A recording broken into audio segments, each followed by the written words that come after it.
मध्य प्रदेश लोक सेवा आयोग की जो प्रारंभिक परीक्षा है वो 23 जून को होने वाली है। और जिसकी यूनिट 7 है प्रारंभिक परीक्षा सिलेबस की, उसमें यूनिट 7 में विज्ञान एवं पर्यावरण है। तो साइंस भी है और पर्यावरण भी है।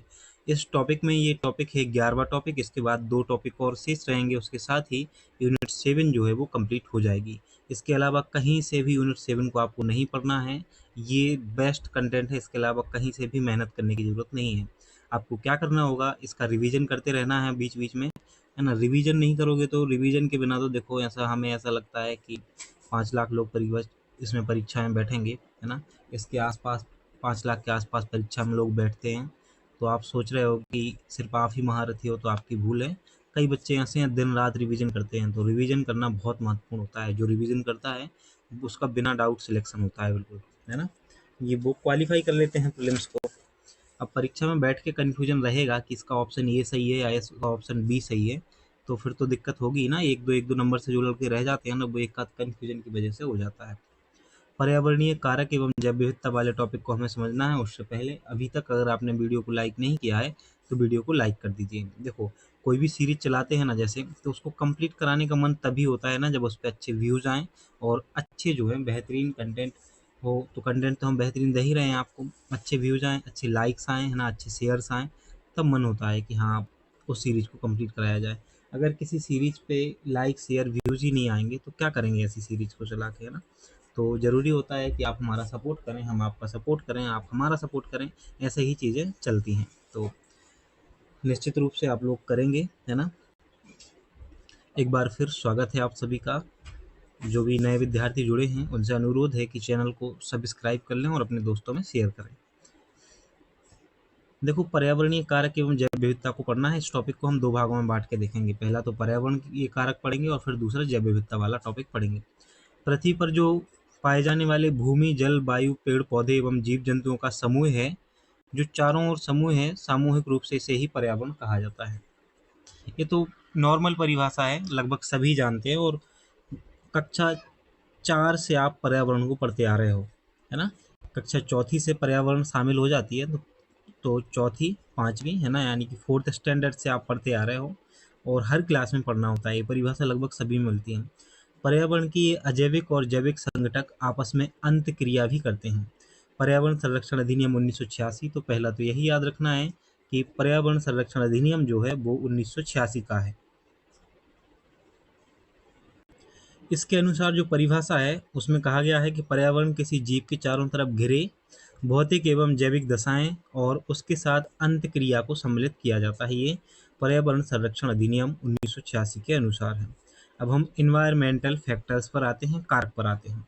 पर्यावरणीय कारक जो हैं उसमें अजैविक कारक, जैविक कारक और ऊर्जा कारक शामिल किए जाते हैं। अजैविक कारक में स्थल, वायु और जल आता है ना। और जैविक कारक में पादप, जंतु और सूक्ष्म जीव शामिल होते हैं। वहीं ऊर्जा कारक में सौर ऊर्जा और भूतापीय ऊर्जा को शामिल किया जाता है। एक एक करके सबको विस्तार से समझेंगे। पहला जो कारक है वो है अबायोटिक कारक, अजैविक कारक। अजैविक कारक को भौतिक कारक भी कहा जाता है। तो पहला पॉइंट यही याद रखना है कि अजैविक कारक को भौतिक कारक कहा जाता है। इसके अंतर्गत समस्त जीव मंडल या उसके किसी भाग के भौतिक पर्यावरण को सम्मिलित किया जाता है। अजैविक कारक में स्थल, वायु और जल उपकारक शामिल होते हैं। तो सबसे पहले स्थल मंडल को देखते हैं। देखो, स्थल मंडल कारक में तत्व, खनिज, शैल, मिट्टी शामिल होते हैं। तो स्थल मंडल जिस पे आप रह रहे हो वो स्थल मंडल ही तो है, अंतरिक्ष में थोड़ी रह रहे हो।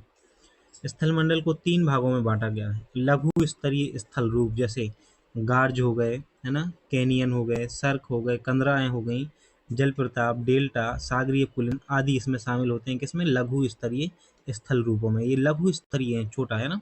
मध्य स्तरीय में जब आप आओगे ना तो आप देखोगे पर्वत, पठार, मैदान, भ्रंश घाटी आदि इसमें शामिल होते हैं मध्य स्तरीय स्थल रूप में। और बृहद में क्या आता है? देखो, पर्वत तो आपने पढ़ लिया। आप सोच रहे हो कि पर्वत तो इतने बड़े बड़े होते हैं, फिर भी इनको मध्य में क्यों रखा गया? इन्हें तो बृहद में रखना जाना चाहिए। बृहद में आती हैं श्रेणियाँ। क्या आती हैं? श्रेणियाँ। जैसे कोई पर्वत श्रेणी, कोई महाद्वीपों की श्रेणी, कोई द्वीपों की श्रेणी, है ना, वो आती है किसमें? श्रेणी में। बृहद स्तरीय में श्रेणी आती है। जैसे कोई पर्वत, पूरी पर्वतीय श्रृंखला हो तो वो किस में आएगी? वो आएगी बृहद में, है ना, ये पूरी पर्वत श्रृंखला। लेकिन जैसे किसी एक पर्वत की अकेले ही बात की जाए, सिर्फ पर्वत की बात की जाए, है ना, एक की, तो वो सिर्फ इसमें आएगा मध्य स्तरीय स्थल रूप में शामिल होगा। अब हमें वायुमंडल को देखना है। तो जीवों के अस्तित्व और निर्वाह के लिए सभी आवश्यक गैसें वायुमंडल से ही प्राप्त होती हैं। वायुमंडल में निम्नलिखित परतें पाई जाती हैं। तो सबसे नीचे होती है क्षोभ मंडल, है ना, और मौसम संबंधी परिवर्तन क्रियाएं इसमें होती हैं क्षोभ मंडल में। और जो समताप मंडल है वो वायुयान के लिए आदर्श स्थिति है समताप मंडल में। उसके बाद जो है वो मध्यमंडल आता है, वायुमंडल की सबसे ठंडी परत है मध्यमंडल, वायुमंडल की जो है सबसे ठंडी परत मानी जाती है मध्यमंडल। आयन मंडल, पृथ्वी पर रेडियो, टेलीविजन, टेलीफोन, रडार उपग्रह की सुविधा जो है वो आयन मंडल के द्वारा ही दी जाती है। बाह्यमंडल, इसे चुंबकीय मंडल भी कहते हैं बाह्यमंडल को। ये वायुमंडल के जो है 5 भाग हैं अलग अलग। अब हम जलमंडल पर आते हैं। पर्यावरणीय तंत्र में पोषक तत्वों के गमन और संचरण में जल एक महत्वपूर्ण भूमिका अदा करता है। इसके 3 उपघटक हैं: भूपृष्ठीय जल, भूमिगत जल और महासागरीय जल। जो सरफेस पर होता है ना, सरफेस वाटर, उसे भूपृष्ठीय जल कहते हैं। जैसे तालाब में पानी हो गया, झीलों में हो गया, नदी का जल हो गया, ये कैसा है, सरफेस है, भूमि के सरफेस पे बह रहा है, तो उसे भूपृष्ठीय कहा जाता है। और भूमिगत जल कौन सा होता है? जल के 3 उपघटक देख रहे हैं, जिसमें पहला है भूपृष्ठीय जल, है ना, तो ये झील, तालाब, नदी में पाया जाता है। एक होता है भूमिगत जल, ग्राउंड वाटर कहा जाता है इसे। भूमिगत जल का स्रोत जो है प्रमुख है वर्षा। वर्षा होती है, भूमि के अंदर जल जाता है, उसी को भूमिगत जल कहा जाता है। एक होता है महासागरीय जल, इसे सागर, खाड़ी का जल भी कहा जाता है। जैविक कारक यानी कि बायोटिक फैक्टर्स की बात करें तो जैविक कारक में पादप, जंतु और सूक्ष्मजीव उपकार कारक जो है वो शामिल होते हैं। पादप तंत्र में यानी कि प्लांट सिस्टम में पौधे पर्यावरण की आधारभूत इकाई हैं, हम जानते हैं। इस उपकारक में वन, वन भूमि, घास के मैदान, दलदल आदि शामिल होते हैं प्लांट सिस्टम में। पौधे प्राथमिक उत्पादक होते हैं, यह भी आपको याद रखना है कि पौधे प्राथमिक उत्पादक होते हैं और इन्हें स्वपोषित भी कहा जाता है। कैसा कहा जाता है? स्वपोषित कहा जाता है। अब हम आते हैं जंतु तंत्र पे, एनिमल सिस्टम पे। प्राथमिक उत्पादक हरे पौधों पर निर्भर रहने वाले परपोषित कारकों को इसमें शामिल किया जाता है, जंतु तंत्र को। सूक्ष्मजीवी तंत्र जो माइक्रो ऑर्गेनिज्म सिस्टम होता है ना, इसको वियोजित यानी कि डिकम्पोजर भी कहा जाता है। तो जो सूक्ष्मजीवी होते हैं ना, उनको वियोजित यानी कि डिकम्पोजर कहा जाता है। ये मृत पौधों, जंतुओं तथा जैविक पदार्थों को विभिन्न रूपों में सड़ा गलाकर आहार ग्रहण करते हैं। साथ ही ये जटिल जैविक क्रिया पदार्थों को डिकम्पोज करके अलग करते हैं। सूक्ष्मजीवों के अंतर्गत कई प्रकार के सूक्ष्म बैक्टीरिया तथा कवक यानी कि फंगी भी शामिल किए जाते हैं, तो इनको भी याद रखना है। अब जो पर्यावरण का अगला कारक है वो है ऊर्जा फैक्टर। इस पे आए तो इसमें सौर ऊर्जा और भूतापीय ऊर्जा उपकारक के रूप में शामिल होते हैं। क्या होता है पर्यावरण का? अब हम वर्गीकरण समझेंगे। थोड़ा फास्ट चल रहे हैं क्योंकि बहुत सारा कंटेंट जो है वो हमें कंप्लीट करना है। सिर्फ यूनिट 7 ही नहीं है, यूनिट 7 के बाद अभी हमारी यूनिट 1 और यूनिट 4 जो है वो बची हुई है। पर्यावरण वर्गीकरण देखें उससे पहले हम थोड़ी सी आपको जानकारी दें कि जो यूनिट 10 है, निर्माण आईएएस की बुक, उसको हमने कंप्लीट कराया है। आपको प्लेलिस्ट में जाना है और देखना है, उसके सारे के सारे वीडियो जो हैं वो यूट्यूब पर, हमारे यूट्यूब चैनल पर डले हुए हैं। तो आप जाएंगे प्लेलिस्ट में देखेंगे यूनिट 10 जनजाति विशेष के नाम से प्लेलिस्ट है, तो उसमें जाएंगे जब आप, तो आपको मिल जाएगी, तो आप देख सकते हो उसको, है ना। निर्माण आईएएस की जो बुक है, बहुत शानदार बुक आई थी, उसको हमने कंप्लीट कराया है, तो उसे आप देख सकते हो। अब हम पर्यावरण का वर्गीकरण देखेंगे। तो पर्यावरण का जो वर्गीकरण है वो 3 आधार पर किया जाता है: भौतिक पर्यावरण, सांस्कृतिक पर्यावरण और जैविक पर्यावरण। सबसे पहले हम फिजिकल एनवायरनमेंट की बात करते हैं। इसके अंतर्गत जो है भू आकृतियां आती हैं, जलवायु, जलाशय, मृदा, खनिज और चट्टानों को शामिल किया जाता है। वहीं जो कल्चरल एनवायरनमेंट होता है, इसके अंतर्गत मानव निर्मित गतिविधियां, सामाजिक, आर्थिक तथा राजनीतिक स्थितियां भी शामिल होती हैं। और जैविकीय यानी कि बायोलॉजिकल एनवायरनमेंट में सूक्ष्म वनस्पतियां, सूक्ष्म जीव और जंतु, मानव सहित शामिल होता है जैविकीय पर्यावरण में। समाचार पन्नों से देखें तो तेंदुआ रिपोर्ट 2022 जारी कर दी गई है। इस देश में तेंदुओं की सर्वाधिक संख्या जो है वो मध्य प्रदेश में है, 3937। इसके बाद जो दूसरा और तीसरा क्रमशः है, तो देखो पहले नंबर पे तेंदुओं की संख्या जो सबसे ज़्यादा है वो मध्य प्रदेश में है, और दूसरे नंबर पे है महाराष्ट्र, और तीसरे नंबर पर है कर्नाटक। तो आपको ऐसे ही याद रख लेना है कि पहला अपना स्थान है मध्य प्रदेश, इसीलिए तेंदुआ राज्य भी कहा जाता है इसको। 4000 के आसपास हो गए हैं ना, 937, 3937।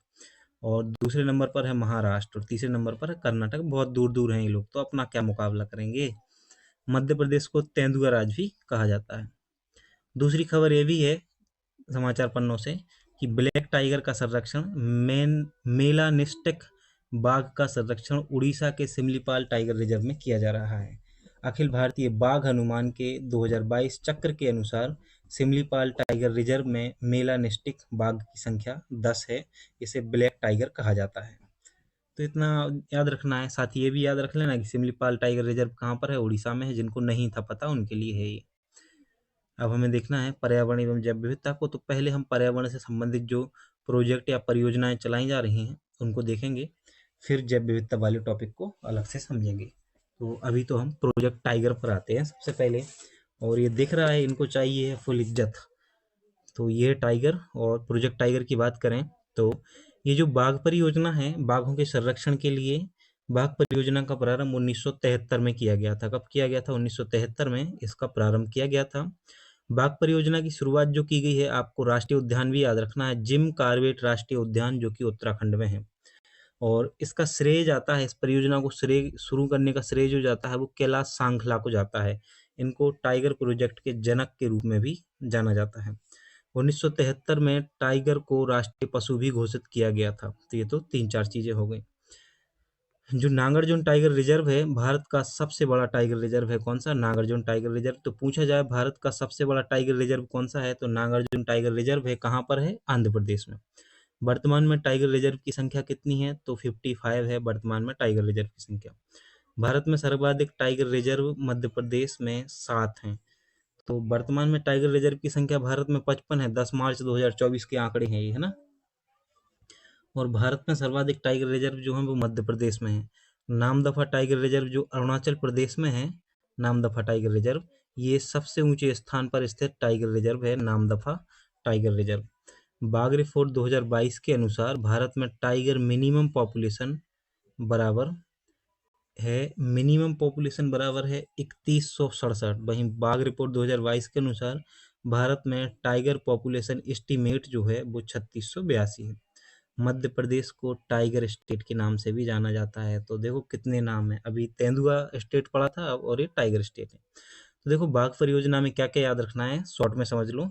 1973 शुरू हुआ है ना, जिम कॉर्बेट राष्ट्रीय उद्यान से शुरू हुआ जो कि उत्तराखंड में है। कैलाश सांखला जो है इस परियोजना के जनक कहे जाते हैं और टाइगर प्रोजेक्ट के जनक कहे जाते हैं।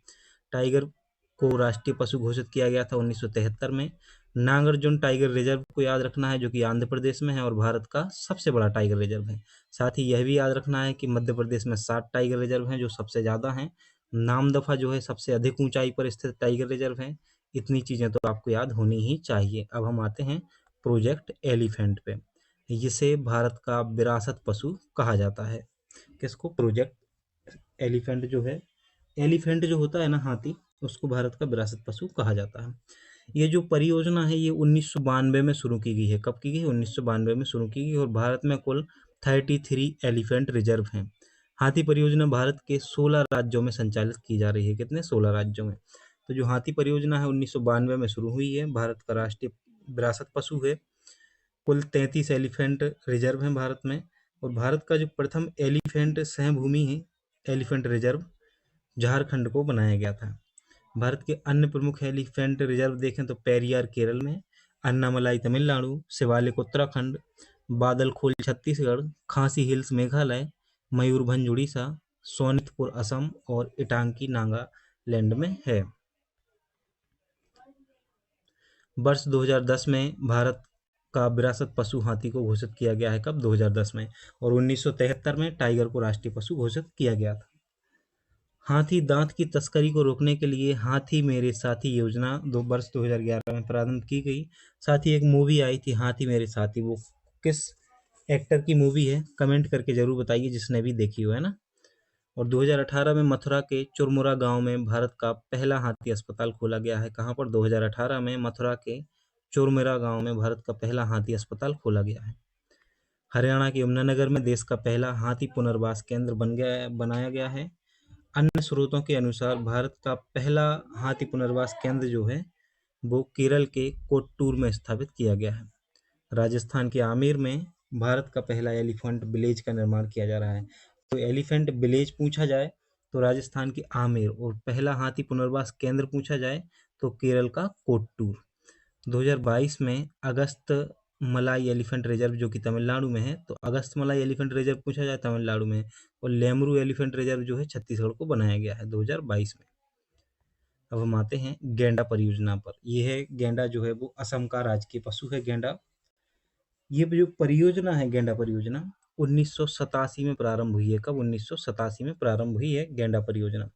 भारत के प्रमुख गैंडा संरक्षण केंद्र में काजीरंगा राष्ट्रीय उद्यान है, जो उसमें गैंडे को संरक्षण दिया जाता है, जो कि असम में है। मानस जो कि असम में है, जल्दापारा पश्चिम बंगाल में है, ये सम्मिलित है। तो गैंडा परियोजना में याद रखना है 1987, क्या 1987 को शुरू हुआ है ना, और काजीरंगा, मानस और जल्दापारा में इसका संरक्षण होता है। अगली परियोजना है हंगुल परियोजना। हम थोड़ा फास्ट इसलिए चल रहे हैं क्योंकि बहुत सारा कंटेंट कवर करना है, और अगर आपको फास्ट में दिक्कत हो रही हो तो यूट्यूब में सेटिंग होती है, तो उसमें जाके थोड़ा सा धीमा कर सकते हो वीडियो को। और अगर आप चाहते हो कि इससे और भी फास्ट चलें तो बता सकते हो कमेंट करके कि थोड़ा और फास्ट चलिएगा।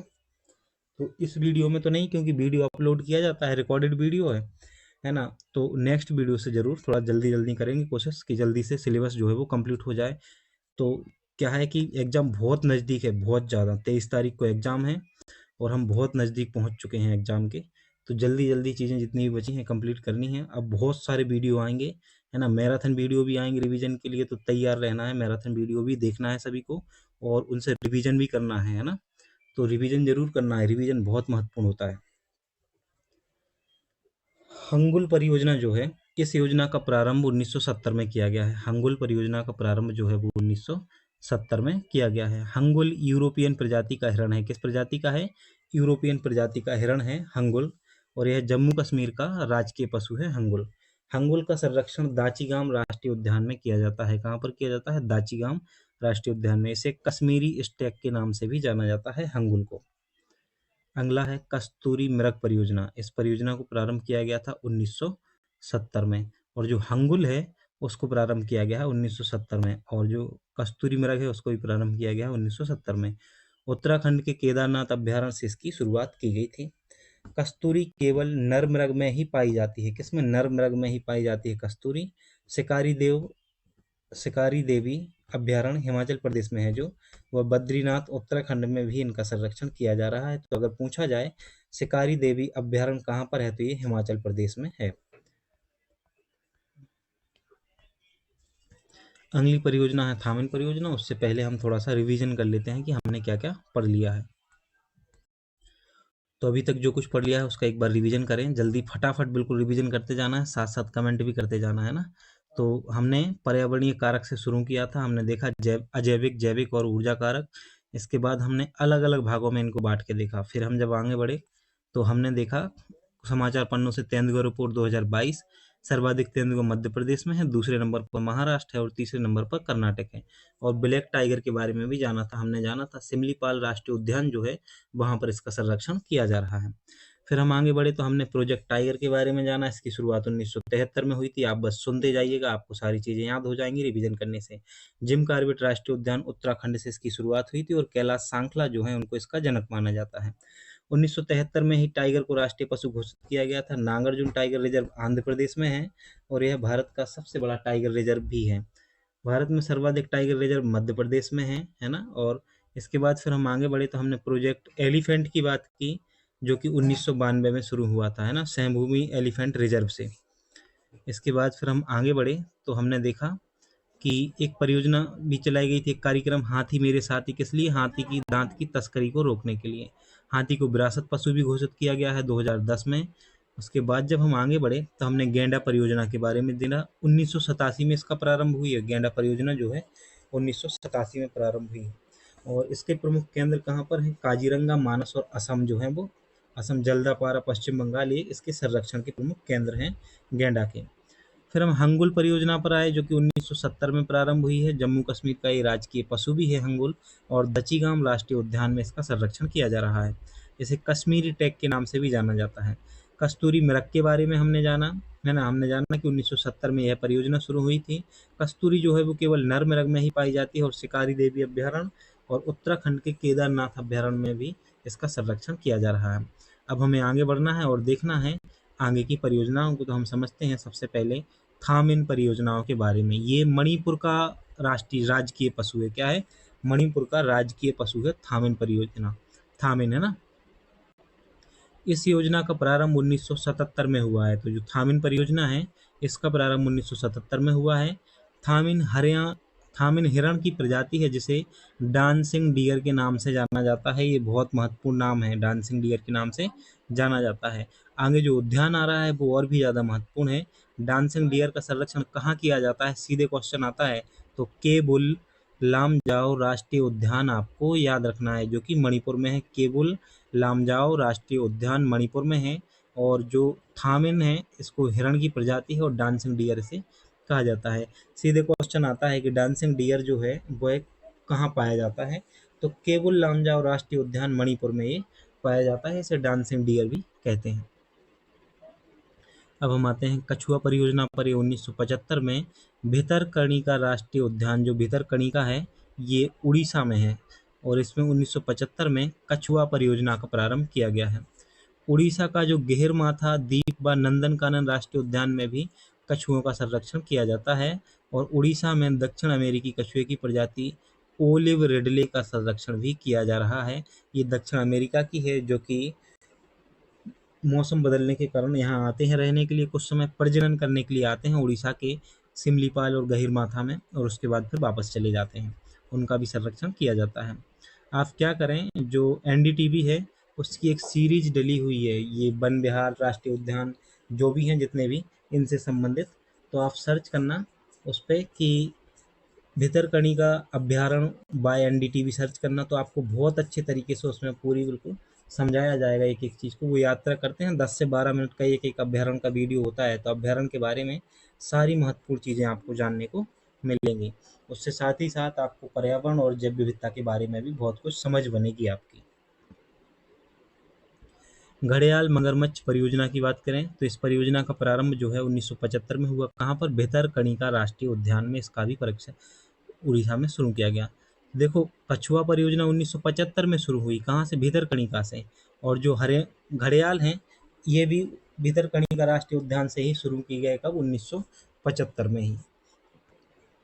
मध्य प्रदेश में सबसे बड़ा चंबल घड़ियाल प्रोजेक्ट जो है वो मुरैना में स्थित है। कहाँ पर है? मुरैना में स्थित है ये चंबल घड़ियाल कैन, चंबल घड़ियाल प्रोजेक्ट है ना। इसके अतिरिक्त मध्य प्रदेश में सोन घड़ियाल प्रोजेक्ट सीधी व शहडोल तथा केन घड़ियाल प्रोजेक्ट जो है वो छतरपुर व पन्ना में स्थित है।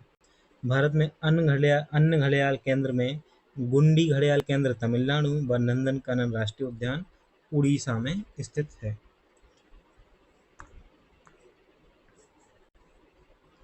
एशियाई शेर तो एक ही जगह पाया जाता है, गिर में है ना। तो गिर शेर परियोजना जो है 1973 में गुजरात के गिर राष्ट्रीय उद्यान से इसका प्रारंभ हुआ। और टाइगर प्रोजेक्ट का प्रारंभ भी 1973 से ही हुआ था।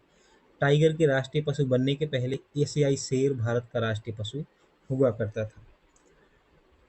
गुजरात की गिर पहाड़ियों को एशियाई शेरों का घर कहा जाता है। एशियाई शेर जो है शेरों को मध्य प्रदेश के कूनो पालपुर राष्ट्रीय उद्यान भेजने की कार्य योजना जो है वो निर्माणाधीन है। लाल पांडा परियोजना की बात करें तो 1996 में Padma Padmaja Naidu Himalayan zoological park Darjeeling द्वारा इसकी शुरुआत की गई थी। कब? 1996 में लाल पांडा परियोजना की। इनको ना बाम्बू खाने का बहुत शौक होता है, यानी कि बांस खाने का जो है वो बहुत शौक होता है। लाल पांडा भारत के पूर्वी हिमालय क्षेत्रों में सिक्किम, अरुणाचल प्रदेश, पश्चिम बंगाल के दार्जिलिंग में पाया जाता है। लाल पांडा को कैट बियर के नाम से जाना जाता है। किसके नाम से जाना जाता है लाल पांडा को? कैट बियर के नाम से जाना जाता है लाल पांडा को। एग्जाम हेल्प की बात करें तो हिम तेंदुआ परियोजना 2009 की है। गिद्ध संरक्षण परियोजना 2006 में शुरू हुई और गिद्ध कार्य योजना जो है वो 2020 से 2025 तक चलाई जानी है। गिद्ध कार्य योजना, वहीं गिद्ध संरक्षण परियोजना 2006 की है। अब हम पर्यावरण से संबंधित महत्वपूर्ण आंदोलनों को समझते हैं।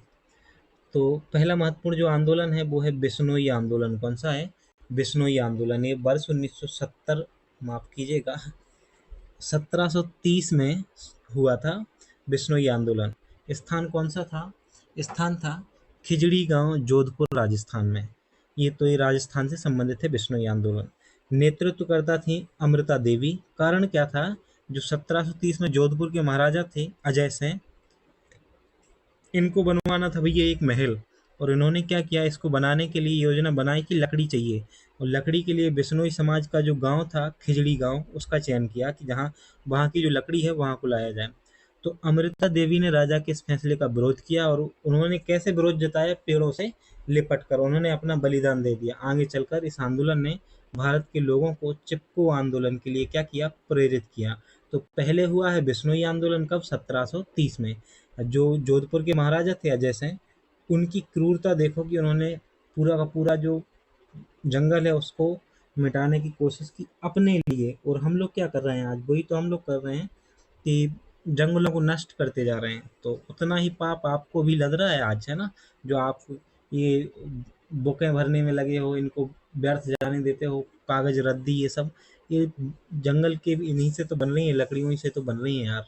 तो इससे हर चीज़ में हम लोग थोड़ा सा ऐसा करो कि कुछ ऐसा हो कि हम सिस्टमेटिक लेके चलें इन चीज़ों को, ताकि भविष्य के लिए भी ये चीज़ें जो है बची रहें। चिपको आंदोलन 1973 का है, और 1730 का है बिश्नोई आंदोलन। 1730 के बाद इतने लंबे समय बाद हुआ था चिपको आंदोलन 1973 में। चमोली जिला उत्तराखंड में हुआ था। नेतृत्वकर्ता थे सुंदर लाल बहुगुणा और चंडी प्रसाद भट्ट, गौरा देवी। ये इसके नेतृत्वकर्ता थे, चंडी प्रसाद भट्ट, गौरा देवी और सुंदरलाल बहुगुणा। कारण क्या था? यह आंदोलन चमोली जिले, तत्कालीन उत्तर प्रदेश वर्तमान उत्तराखंड में किसानों ने राज्य के ठेकेदारों के विरुद्ध वृक्षों की कटाई का विरोध करने के लिए किया था। एपिक्को आंदोलन 1983 का है। स्थान क्या है? कन्नड़ क्षेत्र कर्नाटक का है ना? कन्नड़ क्षेत्र कर्नाटक में हुआ था एपिक्को आंदोलन। इसके नेतृत्वकर्ता थे पांडुरंग हेगड़े। कौन थे इसके नेतृत्वकर्ता? पांडुरंग हेगड़े जो हैं वो इसके नेतृत्वकर्ता थे। कारण क्या है? यह आंदोलन चिपको आंदोलन की तरह पर्यावरण संरक्षण के लिए चलाया गया था। तो एपिक्को आंदोलन भी पर्यावरण संरक्षण से संबंधित है। साइलेंट घाटी आंदोलन की बात करें तो इसको 1973 में चलाया गया हुआ था आंदोलन। नेतृत्वकर्ता थी सुगाथा कुमारी। साइलेंट घाटी आंदोलन शांत घाटी क्षेत्र केरल में हुआ था। केरल की शांत घाटी सघन जैव विविधता के लिए प्रसिद्ध है, और यह आंदोलन कुंती पूंझा नदी पर बांध का प्रस्ताव के विरोध में किया गया था। साइलेंट घाटी आंदोलन। जंगल बचाओ आंदोलन 1980 में हुआ। वर्ष 1980 में। स्थान था बिहार, उड़ीसा। कारण क्या था?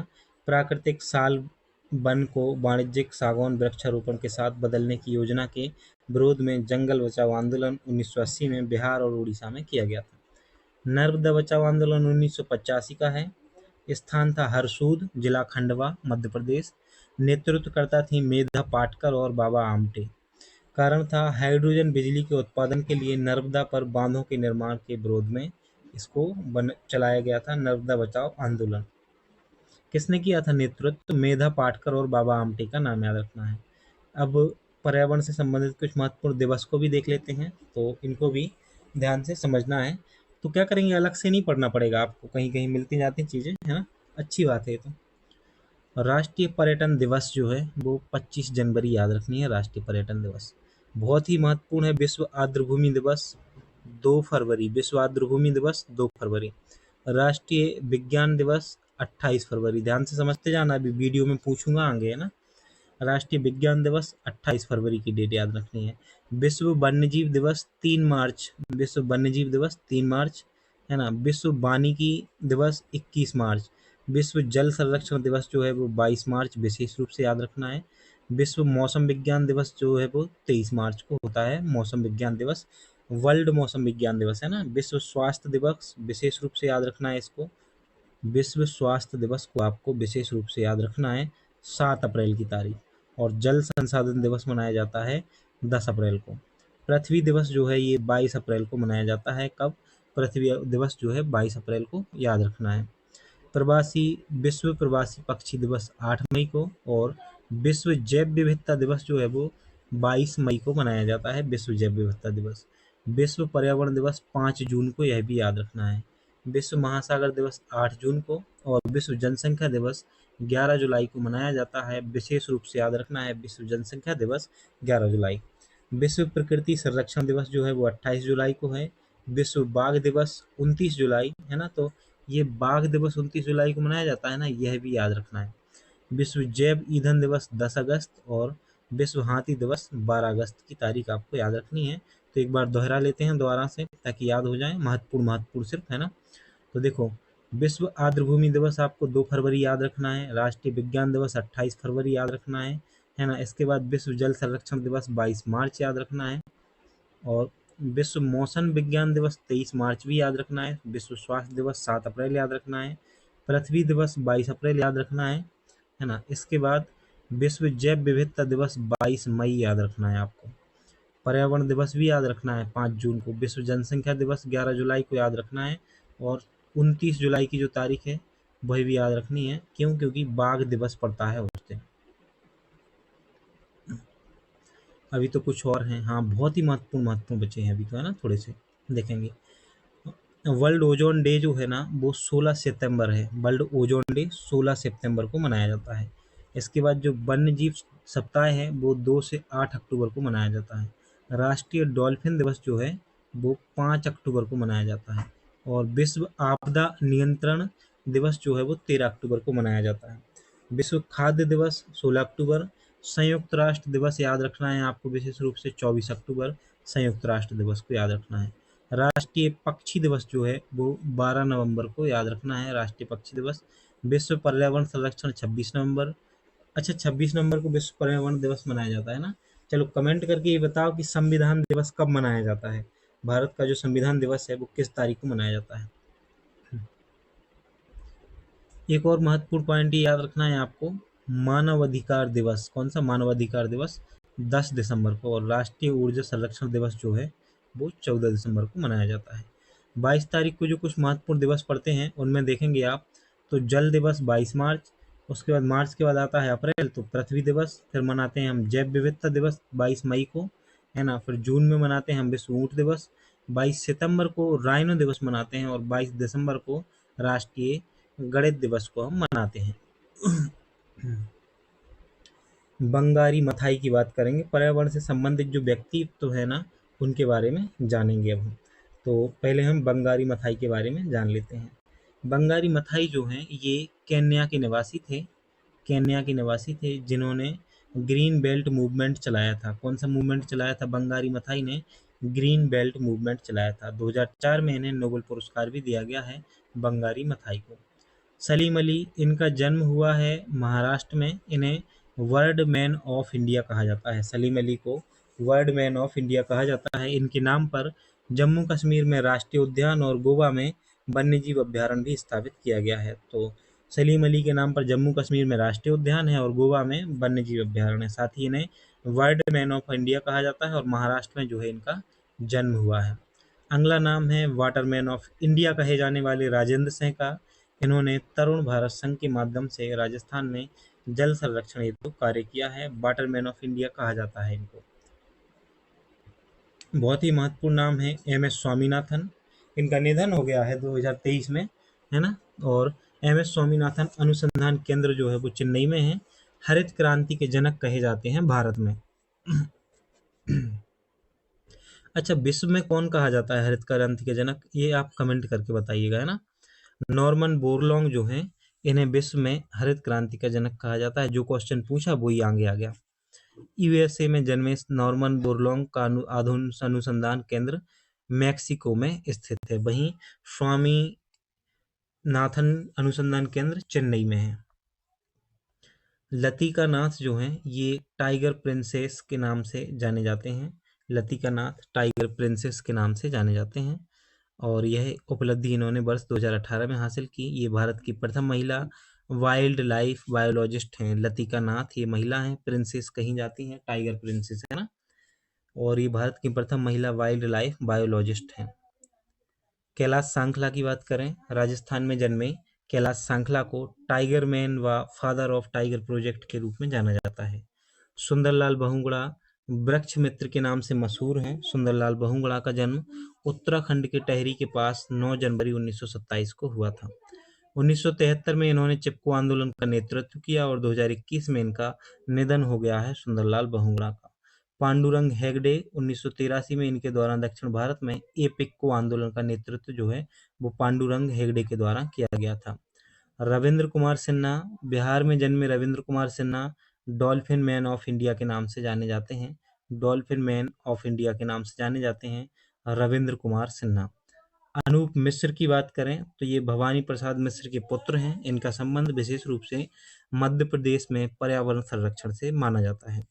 अनिल माधव दवे उज्जैन में जन्मे हैं, पर्यावरण संरक्षण से संबंधित हैं। भूतपूर्व राज्यसभा सदस्य रहे हैं, पर्यावरण मंत्री रहे हैं और इनकी मृत्यु 2017 में हुई है अनिल माधव दवे की। कल्याण सिंह रावत, उत्तराखंड में मैत्री आंदोलन चलाया कल्याण सिंह रावत ने और इस आंदोलन में शादी के समय दूल्हा दुल्हन द्वारा वृक्षारोपण कराना इनका उद्देश्य था कल्याण सिंह रावत का। मेधा पाटकर जो है इनका जन्म तो मुंबई महाराष्ट्र में हुआ, लेकिन इन्होंने जो नर्मदा बचाओ आंदोलन के लिए काम किया है वो बहुत बढ़िया काम है, बहुत महत्वपूर्ण काम है इनका, है ना। ये नर्मदा बचाओ आंदोलन से संबंधित रही हैं, नेतृत्व किया है 1985 में इन्होंने। 2017 में भी इन्होंने नदी के संरक्षण हेतु मांडू में व्यापक आंदोलन किया है, तो ये मध्य प्रदेश से भी जुड़ी रही हैं, ये याद रखना है आपको। चेवांग नाफेल की बात करें तो लद्दाख के निवासी चेवांग नाफेल ने 15 कृत्रिम ग्लेशियर का निर्माण किया। इस उपलब्धि के कारण इन्हें आइस मैन ऑफ इंडिया के नाम से भी जाना जाता है, चेवांग नाफेल को। गौरा देवी की बात करें तो गौरा देवी का जन्म जो है उत्तराखंड में के लाता गांव में हुआ था। इन्हें चिपको आंदोलन की जननी माना जाता है। गौरा देवी को क्या माना जाता है? चिपको आंदोलन की जननी माना जाता है। गौरा देवी का जन्म जो है उत्तराखंड के लाता गांव में हुआ था और चिपको आंदोलन की जननी माना जाता है गौरा देवी को। जाधव पायेंग की बात करें तो जोरहट असम में जन्मे पर्यावरणविद जाधव पायेंग ने माजुली द्वीप के निकटवर्ती क्षेत्रों में वनों के विकास में अहम भूमिका निभाई है। इस कारण इन्हें भारत का वन पुरुष अर्थात फॉरेस्ट मैन ऑफ इंडिया कहा जाता है। तो पूछा जाए फॉरेस्ट मैन ऑफ इंडिया किन्हें कहा जाता है तो जाधव पायेंग को कहा जाता है। इनका नाम विशेष रूप से आपको याद रखना है। बहुत गर्मी है दोस्तों आज। पर्यावरण से संबंधित पुरस्कारों की बात करें तो पहला और महत्वपूर्ण पुरस्कार है इंदिरा गांधी पर्यावरण पुरस्कार, जो कि 1987 से प्रारंभ हुआ। 1987 से पर्यावरण वन जलवायु परिवर्तन मंत्रालय द्वारा प्रदान किया जाता है। ये पर्यावरण संरक्षण के क्षेत्र में कार्य करने वाले प्रमुख व्यक्ति और संगठनों को प्रदान किया जाता है। इंदिरा गांधी पर्यावरण पुरस्कार कब शुरू हुआ था? 1987 में शुरू हुआ था। वेहटले पुरस्कार की बात करें तो जो वेहटले पुरस्कार है यह पुरस्कार प्रकृति संरक्षण के लिए ब्रिटेन की संस्था वेहटले फ्रंट फॉर नेचर द्वारा प्रदान किया जाता है। तो यह जो वेहटले पुरस्कार है यह प्रकृति संरक्षण के लिए ब्रिटेन की संस्था वेहटले फंड फॉर नेचर के द्वारा प्रदान किया जाता है। किसके लिए? प्रकृति संरक्षण के लिए। इंदिरा प्रियदर्शनी वृक्ष मित्र पुरस्कार जो है यह पुरस्कार वनीकरण और बंजर भूमि के विकास के लिए जो व्यक्ति महत्वपूर्ण कार्य करते हैं या संगठन उनके लिए दिया जाता है। बंजर भूमि विकास के लिए, है ना, वनीकरण और बंजर भूमि विकास के लिए कार्य कर रहे हैं जो लोग। अमृता देवी बिश्नोई वन्यजीव सुरक्षा पुरस्कार जो है यह वन्यजीव संरक्षण के क्षेत्र में जो व्यक्ति विशेष योगदान देते हैं ना उनके लिए दिया जाता है और संगठनों को भी प्रदान किया जाता है। मेदिनी पुरस्कार प्रतिवर्ष भारतीय लेखकों को पर्यावरण संबंधी लेख के लिए दिया जाता है। मेदिनी पुरस्कार डॉक्टर सलीम अली वन्यजीव फेलोशिप जो है ना ये पर्यावरण वन एवं जलवायु परिवर्तन मंत्रालय द्वारा पक्षी वन्यजीव और स्तनधारी वन्यजीवों के संरक्षण व अनुसंधान के लिए दिया जाता है। यह फेलोशिप जो है 1995 से प्रदान की जा रही है। डॉक्टर सलीम वन्यजीव फेलोशिप पुरस्कार। कैलाश सांखला राष्ट्रीय वन्यजीव फेलोशिप पुरस्कार यह पर्यावरण वन मंत्रालय एवं जलवायु परिवर्तन मंत्रालय द्वारा दिया जाता है वन्यजीव और स्तनधारी वन्यजीवों के संरक्षण व अनुसंधान के लिए। 1996 से फेलोशिप प्रदान की जाती है कैलाश सांखला व राष्ट्रीय वन्यजीव फेलोशिप। राजीव गांधी पर्यावरण पुरस्कार की बात करें तो यह पुरस्कार उन औद्योगिक इकाइयों को दिया जाता है जो नई स्वच्छ प्रौद्योगिकी को अपनाते हैं। सासाकावा पुरस्कार यूएनईपी जो संस्था है ना उसके द्वारा दिया जाता है। पर्यावरण प्रबंधन के क्षेत्र में यूएनईपी के द्वारा दिया जाता है सासाकावा पुरस्कार। ग्लोबल 500 पुरस्कार भी यूएनईपी के द्वारा ही दिया जाता है पर्यावरण रक्षा एवं सुधार के क्षेत्र में। महावृक्ष पुरस्कार, इसकी शुरुआत जो है 1993-94 में राष्ट्रीय वन रोपण एवं पारिस्थितिकी बोर्ड के द्वारा की गई थी। गोल्डन मैन पुरस्कार जो है, गोल्ड मैन पुरस्कार 1989 से गोल्ड मैन फाउंडेशन यूएसए के पर द्वारा पर्यावरण संरक्षण में विशेष योगदान हेतु दिया जाता है गोल्ड मैन पुरस्कार। पर्यावरण से संबंधित अधिनियम या कानून की बात करें तो भारतीय वन अधिनियम 1927। भारतीय वन अधिनियम कब का है? 1927 का है। तो पूछा जाए भारतीय वन अधिनियम कब का है? 1927 का है। भारतीय वन्यजीव संरक्षण अधिनियम जो है, भारतीय वन्यजीव संरक्षण अधिनियम जो है वो 1972 का है। और जो जल प्रदूषण निवारण एवं नियंत्रण अधिनियम है 1974 का है। जल उपकर, देखो, जल प्रदूषण निवारण नियंत्रण अधिनियम 1974 का है। और जब जल उपकर की बात की जाए तो वो 1977 का है।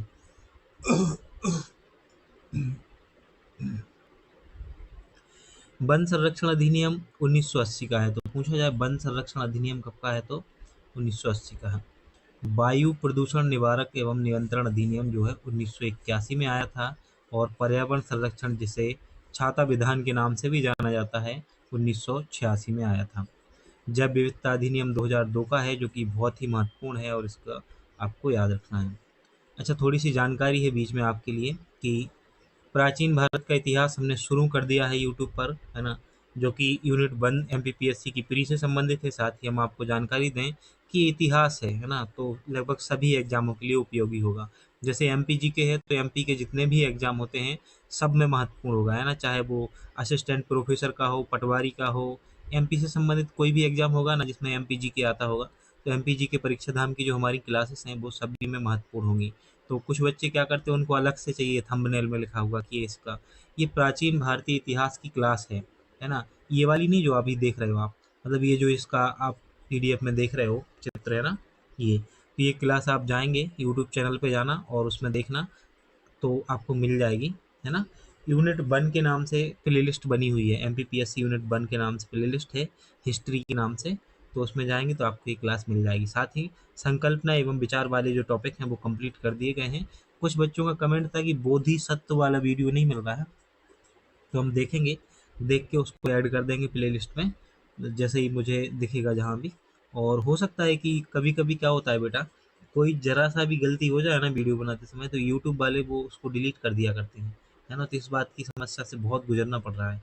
जैसे अभी क्या हुआ, एग्जाम पीडिया के जो वीडियो डले हुए थे ना वो हमें हटाने पड़े कुछ, है ना, और जो कंटेंट था और भी चीज़ें हटानी पड़ी। ऐसी समस्याएं बीच बीच में आ जाती हैं, लेकिन कोई बात नहीं, समस्याओं से थोड़ी घबराएंगे, है ना। ठीक है, आगे बढ़ते हैं। इस क्लास को आप ज़रूर देखिएगा, है ना, ये पहली क्लास है। अभी ऐसे ही आपका जो प्राचीन भारत का इतिहास है वो कंप्लीट कराया जाएगा, फिर मध्यकालीन भारत का इतिहास और फिर आधुनिक भारत का इतिहास। कोशिश करेंगे जल्दी से जल्दी कंप्लीट हो जाए। पर्यावरण से संबंधित संस्थानों की बात करनी है अब हमें, तो देखेंगे पर्यावरण से संबंधित संस्थान।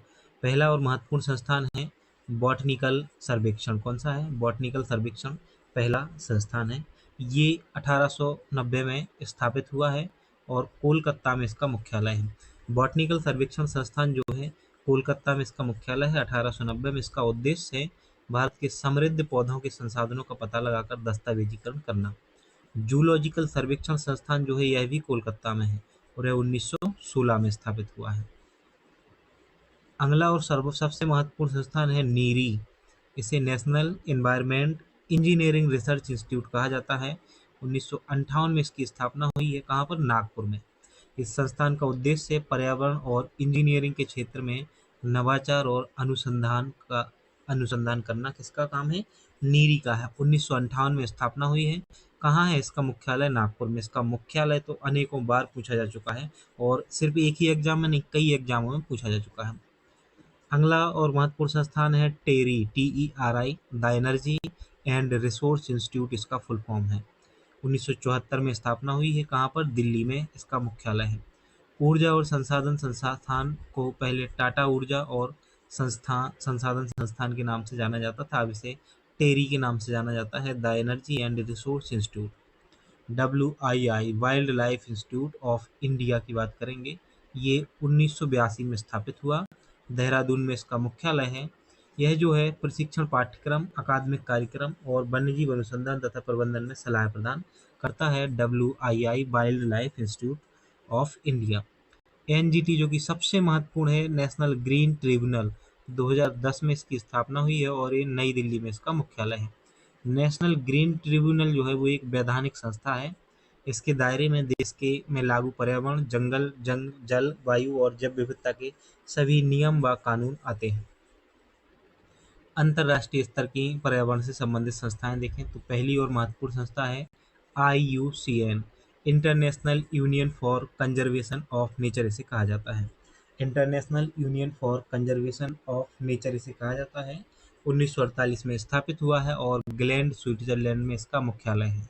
IUCN द्वारा जारी लाल सूची की रिपोर्ट के आधार पर कई देशों की सरकारें विभिन्न जीव जंतुओं और जैव विविधता संरक्षण के उपाय करती हैं। तो IUCN ही रेड डाटा लिस्ट जारी करता है ना। एक पॉइंट याद रखना है, ग्लैंड स्विट्जरलैंड में मुख्यालय है, 1948 में इसकी स्थापना हुई है। फुल फॉर्म क्या है? International union for conservation of nature. FAO, food and agriculture organisation की बात करेंगे तो 16 अक्टूबर 1945 को फूड एंड एग्रीकल्चर ऑर्गेनाइजेशन की स्थापना हुई। 16 अक्टूबर 1945 को। कहाँ पर है मुख्यालय? रोम के, इटली के रोम में इसका मुख्यालय है।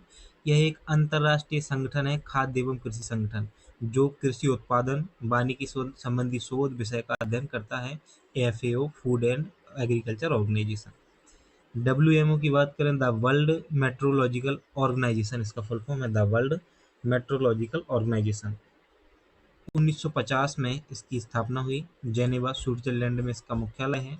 विश्व मौसम विज्ञान संगठन मौसम से संबंधित जानकारी एकत्रित करता है। तो जो विश्व मौसम विज्ञान संगठन है, मौसम से संबंधित जानकारी इकट्ठा करते हैं।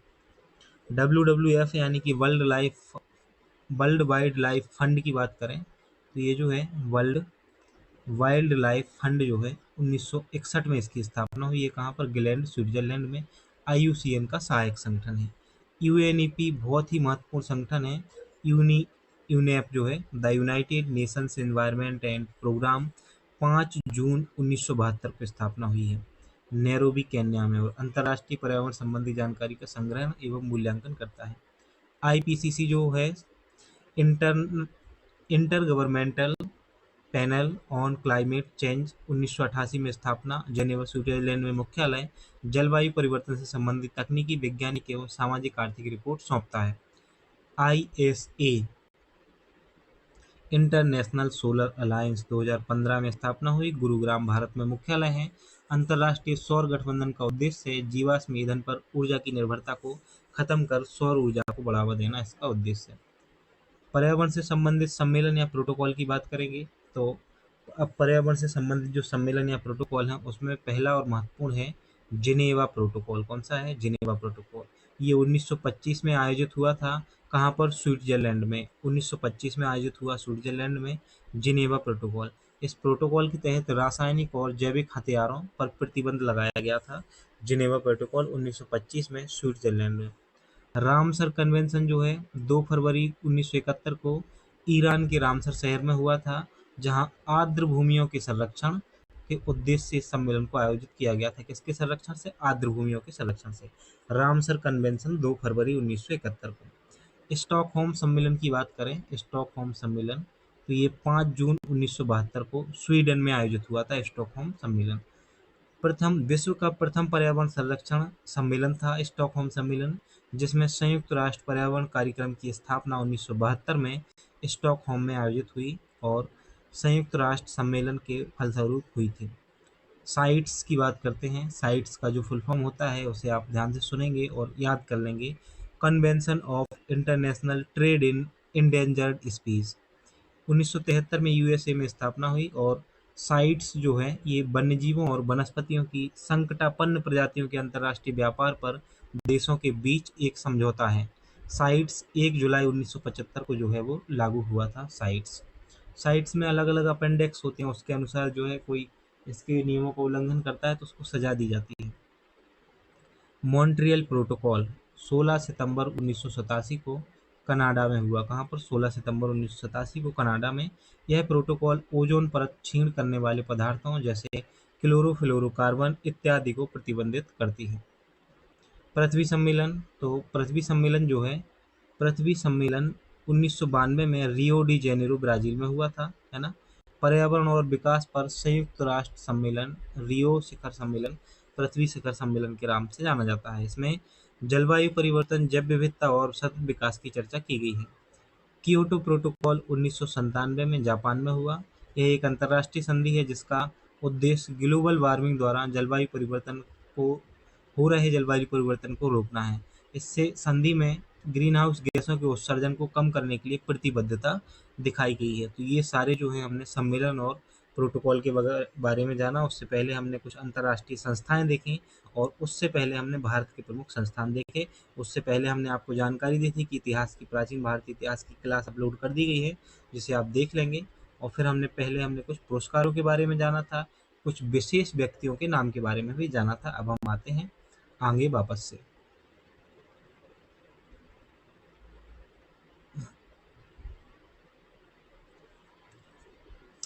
देखो, रिवीजन कर लेना इसका वीडियो से वापस से दोबारा से, तो चीज़ें हो जाएंगी यार याद।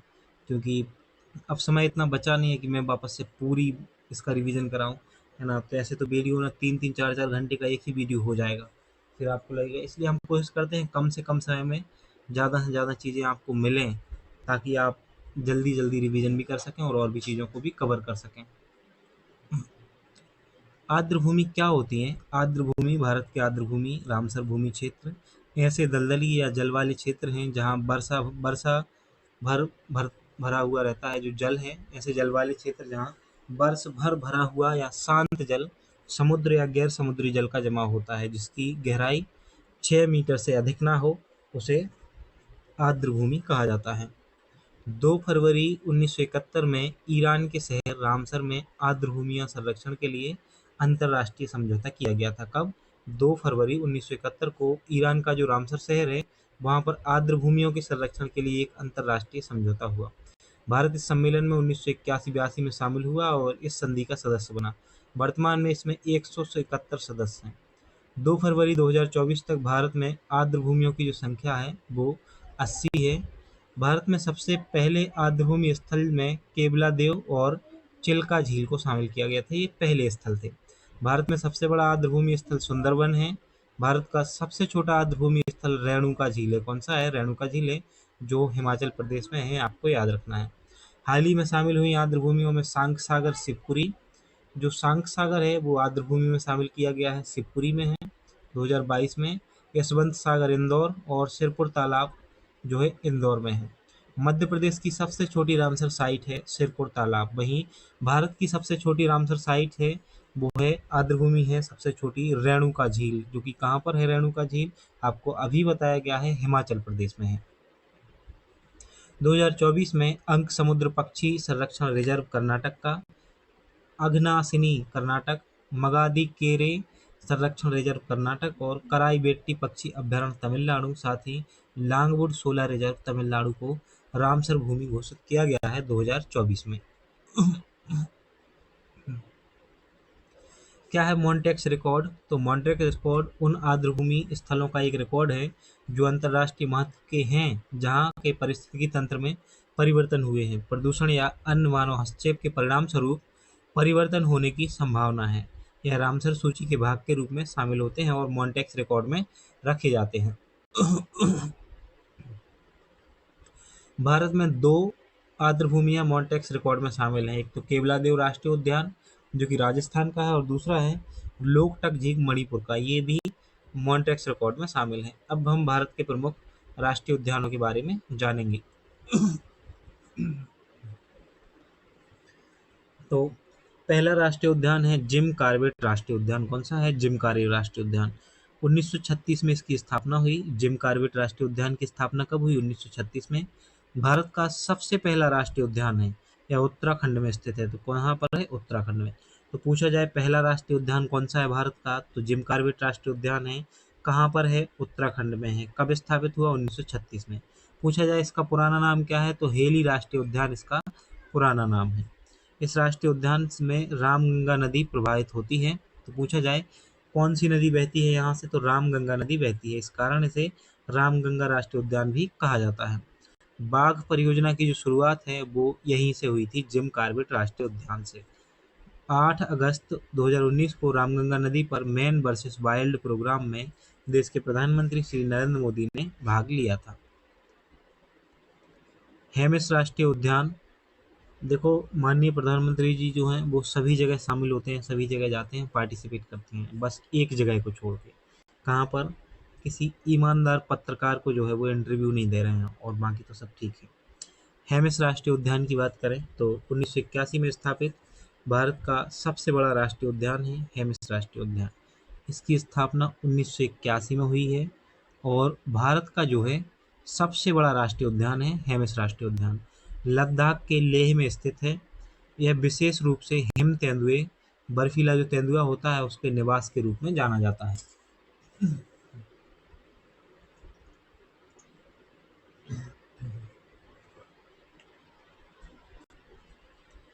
कान्हा किसली राष्ट्रीय उद्यान 1955 में स्थापित मध्य प्रदेश का सबसे बड़ा राष्ट्रीय उद्यान है, और बालाघाट जिले में है। कहाँ का है? मध्य प्रदेश का है।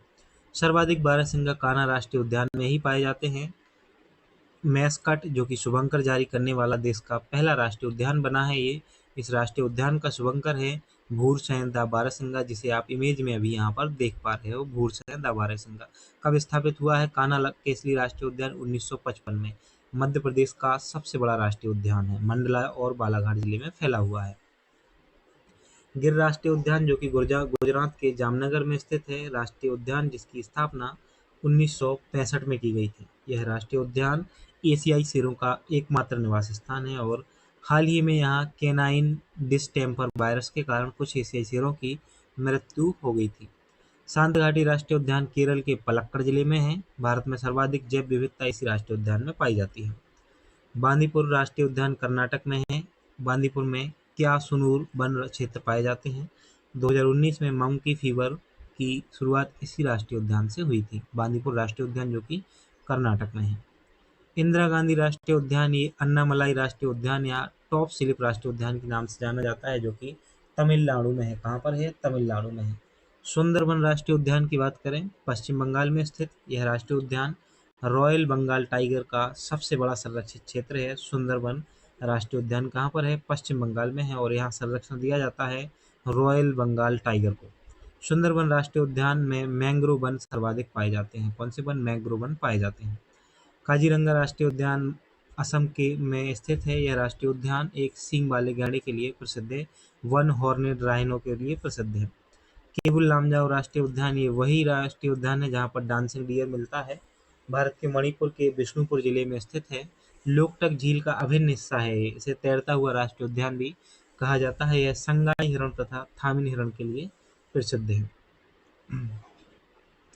अन्य राष्ट्रीय उद्यानों में आपको जो याद रखना है, महात्मा गांधी राष्ट्रीय उद्यान, मरीन राष्ट्रीय उद्यान अंडमान निकोबार, नंदनकानन राष्ट्रीय उद्यान उड़ीसा, सिमलीपाल राष्ट्रीय उद्यान उड़ीसा, सतकोशिया राष्ट्रीय उद्यान उड़ीसा, संजय गांधी राष्ट्रीय उद्यान महाराष्ट्र, टडोबा राष्ट्रीय उद्यान महाराष्ट्र, सरिस्का राष्ट्रीय उद्यान राजस्थान में है। ग्रेट हिमालय राष्ट्रीय उद्यान जो है हिमाचल प्रदेश में है। सलीम अली राष्ट्रीय उद्यान जम्मू कश्मीर में है, और सलीम अली वन्यजीव अभयारण्य गोवा में है। पेरियार राष्ट्रीय उद्यान केरल, कंचनजंगा राष्ट्रीय उद्यान सिक्किम, राजाजी राष्ट्रीय उद्यान उत्तराखंड, और पिन घाटी राष्ट्रीय उद्यान जो है वो हिमाचल प्रदेश में है। बलफकरम राष्ट्रीय उद्यान मेघालय में है। चंदोली राष्ट्रीय उद्यान महाराष्ट्र में है, और फबांगपुई राष्ट्रीय उद्यान ब्लू माउंटेन जिसे कहा जाता है मिजोरम में है। प्रमुख चर्चित वन्यजीव अभयारण्यों के बारे में देखेंगे। तो गौतम बुद्ध वन्यजीव अभयारण्य जो है, गौतम बुद्ध वन्यजीव अभयारण्य, ये झारखंड और बिहार में है। गौतम बुद्ध वन्यजीव अभयारण्य। भगवान महावीर वन्यजीव अभयारण्य जो है ये गोवा में है। सलीम अली पक्षी अभयारण्य जो है यह भी गोवा में है, चोराओ द्वीप पर। इंडियन वाइल्ड एस सेंचुरी जो है भारत का सबसे बड़ा अभयारण्य है गुजरात में। और पखुई वन्य जीव अभयारण्य कहाँ पर है? अरुणाचल प्रदेश में है। गर्म पानी वन्यजीव अभयारण्य असम में है।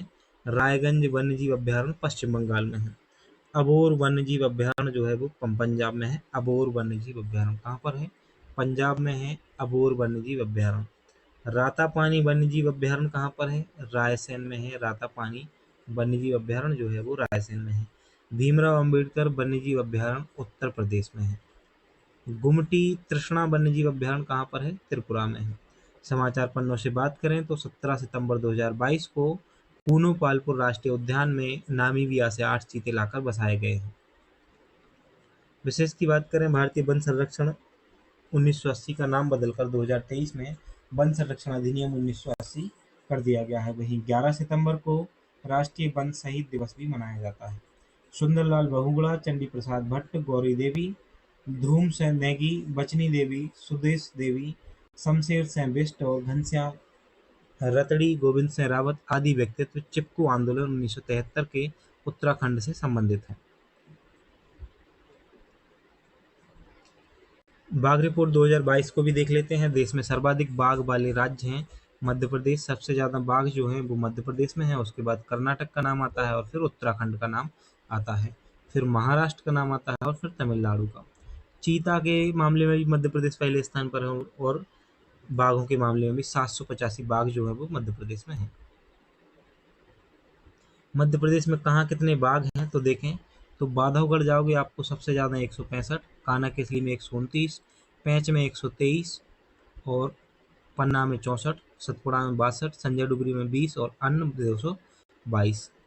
एग्जाम हेल्प देखें, बहुत ही महत्वपूर्ण पॉइंट। भारत का सबसे बड़ा टाइगर रिजर्व नागार्जुन सागर श्री सेलम जो है वो आंध्र प्रदेश का है, सबसे बड़ा टाइगर रिजर्व है। भारत का सबसे छोटा टाइगर रिजर्व है पेंच टाइगर रिजर्व महाराष्ट्र का। सबसे ऊंचा टाइगर रिजर्व है नामदफा टाइगर रिजर्व अरुणाचल प्रदेश में। और भारत का दक्षिणी टाइगर रिजर्व कालक्कड़ मुंदन थुरई टाइगर रिजर्व जो कि तमिलनाडु में है। भारत के टाइगर रिजर्व को देखें तो कार्बेट टाइगर रिजर्व ये उत्तराखंड में है, बांदीपुर टाइगर रिजर्व कर्नाटक में है, मानस असम में है, कान्हा किसली मध्य प्रदेश में है, सुंदरबन पश्चिम बंगाल में है। ये टाइगर रिजर्व दिख रहे हैं हमें ना। जो कुछ राष्ट्रीय उद्यान होते हैं उन्हीं को टाइगर रिजर्व बनाया जाता है। रणथंबोर राजस्थान में है, पलामू झारखंड में है, सिमलीपाल उड़ीसा, उड़ी सिमलीपाल उड़ीसा है ना। मेलघाट टाइगर रिजर्व महाराष्ट्र है, महामेल महामेल है ना। सरिस्का जो है वो राजस्थान में है। सर इसका कलम कर दिया राजस्थान के राजपूतों ने ना, तो सरिस्का। पेरियार केरल में है, इंद्रावती छत्तीसगढ़ में, बक्सा पश्चिम बंगाल, नागार्जुन श्रीशैलम आंध्र प्रदेश में है और सबसे बड़ा टाइगर रिजर्व है। नामदफा टाइगर रिजर्व अरुणाचल प्रदेश में है और सबसे अधिक ऊंचाई पर है। दुधवा टाइगर रिजर्व उत्तर प्रदेश में है। कालक्काड़ मदनथराई जो है वो तमिलनाडु में है। वाल्मीकि टाइगर रिजर्व बिहार में है। इंदिरा प्रियदर्शनी पेंच मध्य प्रदेश में है। बांधवगढ़ टाइगर रिजर्व मध्य प्रदेश में है। टडोबा अंधेरी टाइगर रिजर्व महाराष्ट्र में है। डंपा टाइगर रिजर्व मिजोरम, पन्ना मध्य प्रदेश, भद्रा कर्नाटक, पेंच महाराष्ट्र, पक्के टाइगर रिजर्व अरुणाचल प्रदेश और सतपुड़ा मध्य प्रदेश। नामेरी टाइगर रिजर्व असम, उदंती सीता नदी tiger reserve Chhattisgarh, Annamalai tiger reserve Tamil Nadu में है।